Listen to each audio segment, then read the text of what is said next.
یو سړی رالی پیغمبر علیه السلام ته ویل یا رسول الله ته ګواه اوسه زما یو غلام دی زما په بچیانو کې زما یوه بچي ته زور کوم تحفه کې د الله رسول ورته وفرمایلې ول نور زامن لري ول ول هغو ته دې ورکړې ده ول یا ول ورسه د خپل زوی سې واخله هغه سم بېرته راواپس راواخله دا یو حدیث بل حدیث پیغمبر اسلام فرمایي نور اولاد لري ول هغو ته دې شی ورکړی دي ول یا ول ما د جهنم پر اور مه ګواه کوه په اولاد کې به سړی فرق نه کوي الله رسول فرمایي یو سړی 80 کاله جنتي 80 کاله ښځه و سړی جنتیان یعنی مسلمانان یې کلمه ګوي ښه خلک یې د مرګ پر حال د الله رسول فرمایي پر ځامن جهنم چې د هغه ضروري و لازمي کړي صحابي پوښتنه وکول یا رسول الله دا څنګه خبره ده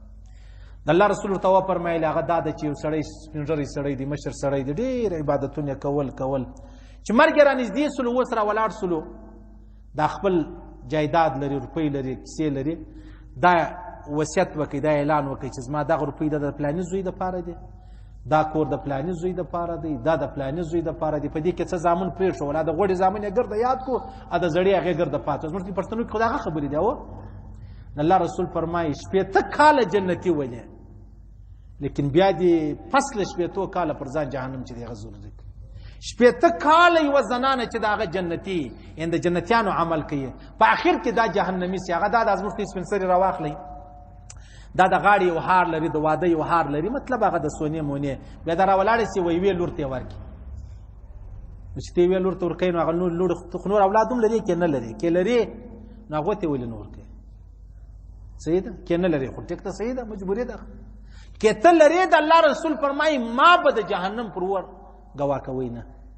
او زموږ دې ټوله معاشره دا نه ده روانه په ژوند کې لا راولاړ شو پښتانه خو ډېر غیرتمند خلک دي بیا 2 ودونه کړي 3 هغه د نوي زامنو ته وروره کور لري هغه پر نامه ور واړوي موټر لري هغه پر نامه ور واړوي په کلي کې څه مځکه ولاړه هغه نستي مشترکه ده که خدای نه که زه مړ سولم نو بیا پلاني مولوي ساته به وایي هغه به سره در تقسیم کړي نو تا چې دونه کیسې د بازار ګرده و دغه زامنو ته ورکړي دا څنګه خبره سوله د الله رسول ورته ورس نور زامن لري ولورسه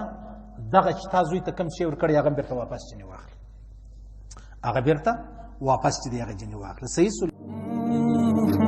که غواړئ ځان د مهمو اسلامي معلوماتو څخه خبر کړئ د الحاج مولوي نورالدین اغا په نوم فیسبوک پاڼه خوښه او له نورو سره یې شریکه کړئ